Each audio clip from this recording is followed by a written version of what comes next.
Emil Elistianto Dardak MSc. Kepada beliau kami serahkan sepenuhnya. Assalamualaikum warahmatullahi wabarakatuh. Selamat pagi, salam sejahtera untuk kita semuanya.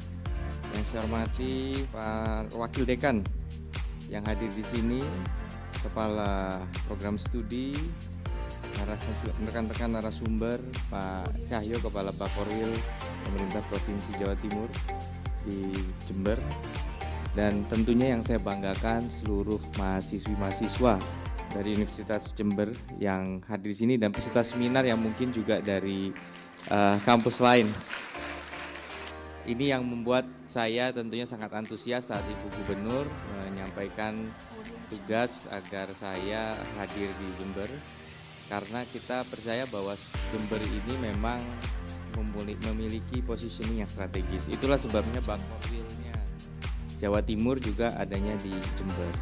Kita berharap bahwa Jember bisa jadi penggerak di wilayah tapal kuda. Kenapa begitu? Jember positioningnya persis di tengah-tengah kalau kita perhatikan.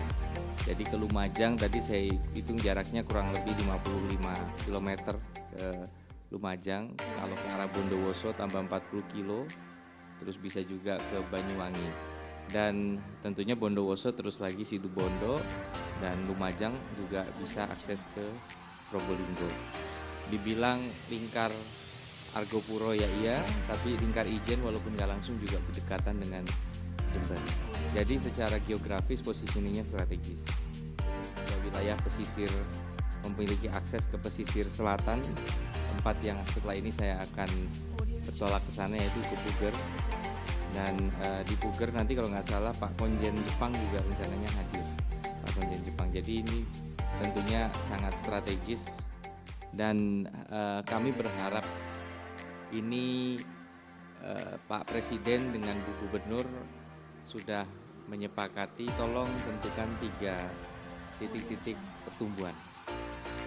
3 titik-titik pertumbuhan ini supaya tentunya adil, dipilih satu di utara, satu di timur, satu di barat. Nah, walaupun di barat akhirnya, walaupun di timur dipilihlah Bromo. Nah di 2045 ini tentunya harapan kita ya yang ada di usia peak itu sudah memiliki kompetensi untuk menjadi bangsa. Itu nggak akan bisa berkembang kalau hanya generasi. Karena kita tidak bisa melakukan comparison. Jadi kita baru bisa mengembangkan bahasa Indonesia kalau kita punya pemahaman terhadap bahasa lain.